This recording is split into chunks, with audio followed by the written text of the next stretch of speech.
This is Jordan Tower with JT News. Make sure you smash that like button, smash that subscribe button. Well, I've noticed Gilbert Arenas and Safari are starting vlog channels now. They're only 10 years behind with the vlog channels. This used to be a joke to these kind of guys on YouTube. YouTubers doing this a long time ago. And they're late to the game, feeling like, well, you know, if we need to make money, let's just show them everything. Let's show them our life.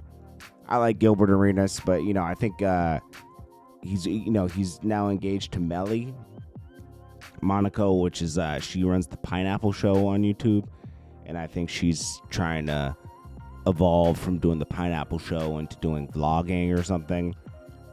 So I guess I think he's just playing along and putting it on his channel to bring more attention to it. But Safari starting one means that is he still on Love and Hip Hop or no? I don't even know, you know, but that saved Safari's life, because it was about to be a wrap for Safari. Music wasn't working, nothing. YSL Woody says Charleston White left a tracking device in his car and was trying to set him up. Man, who's the I forget his name, man. This is on guy from Chicago's channel that says the Whoops. What's his name?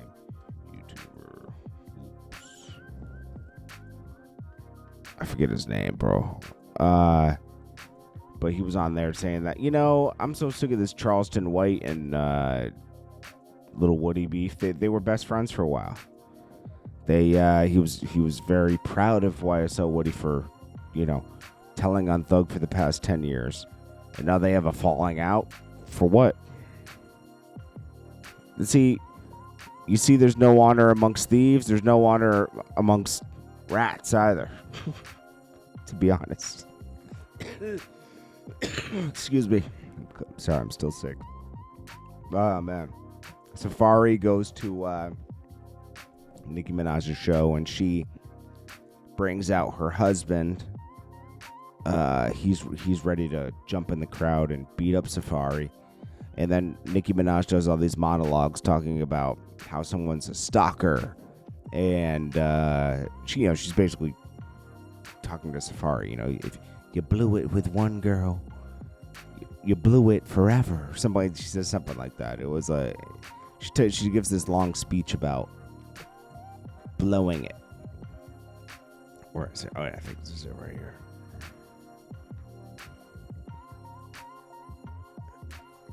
Why is this? Let me see. All right, here it is.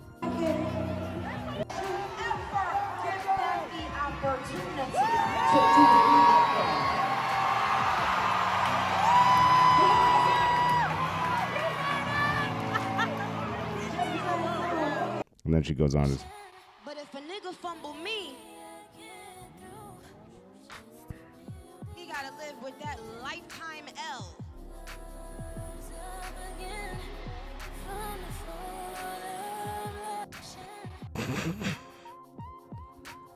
Yeah, Safari. I'll give Safari this. He went to the show.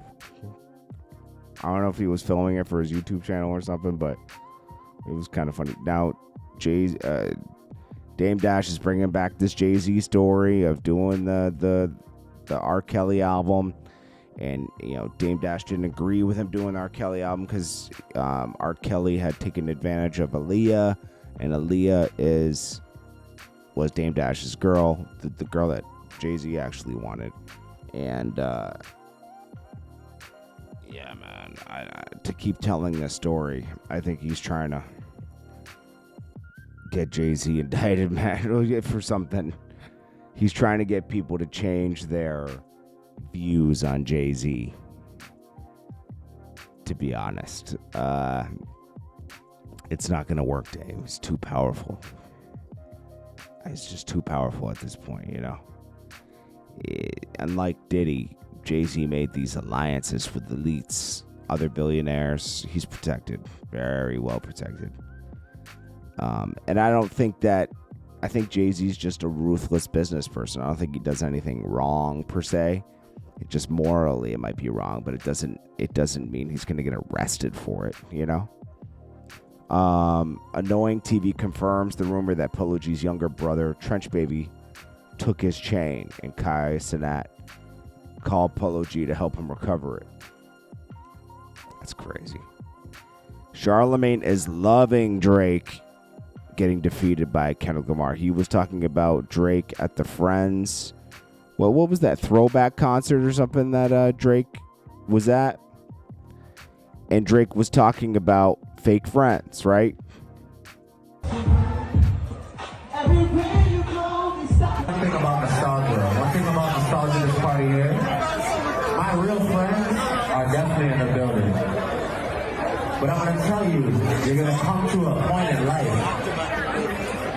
where people you thought were friends, or people you thought were close to you, they might switch up, they might try to move funny with you, they might stab you in the back, they might do a lot of things to you. You'll come to that realization. Wherever you're at in life, you've probably been there and you'll be there again. That's how life is. But look, sometimes it's you and you alone by yourself. Sometimes it's you alone with your thoughts. Sometimes you know what? Yeah. He's right. But Charlamagne was like, he was hurt on stage. He was crying on stage. And Envy had to check him like, yo, weren't you just talking about it's good to cry? He's like, no, after a rap battle. Charlamagne, you're too hypocritical, bro, to be talking about mental health and everything. He just is. It's not good. You know, come on, man. You know.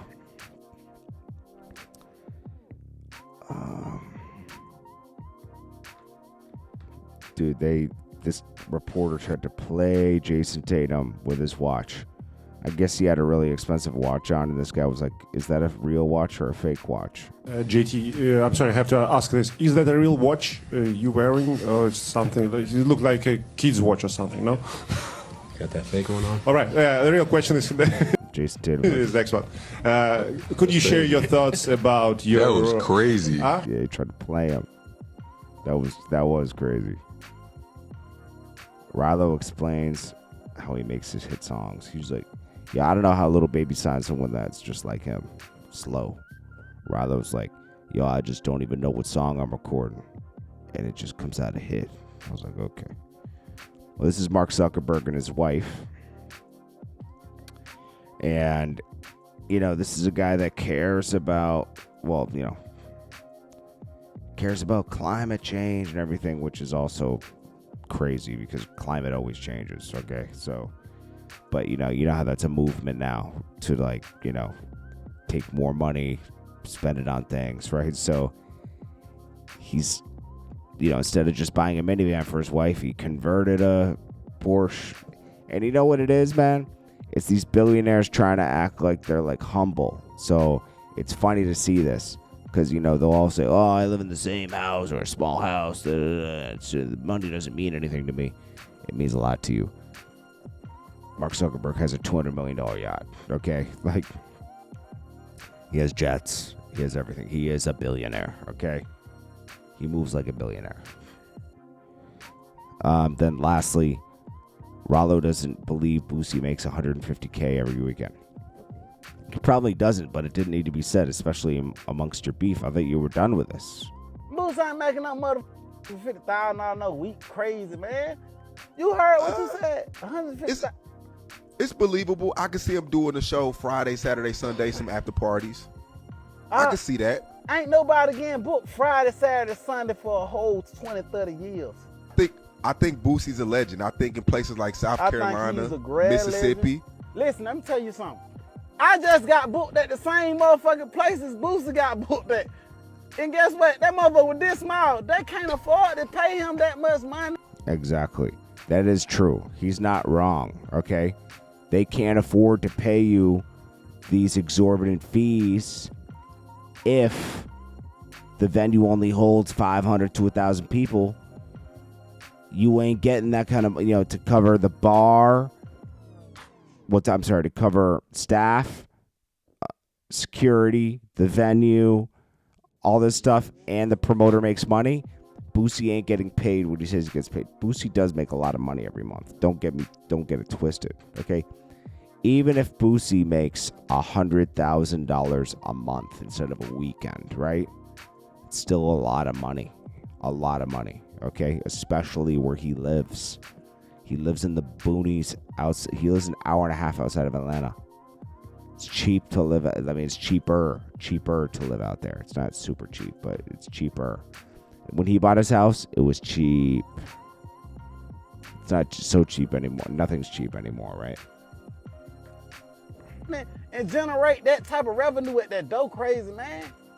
I It's think impossible. Boosie has a large range of fans, man, from kids to people in their 50s, man. I think a lot of He people, might and make it off of YouTube. I'm not and taking shit. I'm not He taking not nothing making from it you. on no show, son. I don't give a damn what you say. Friday, Saturday, Sunday, a nigga ain't making no 50,000 Friday, 50,000 Saturday, $50,000 Sunday. It's not. Boosie ain't making no mother happening. You don't see him getting 30 a show and then 20 after parties? You don't see that? I think it's believable.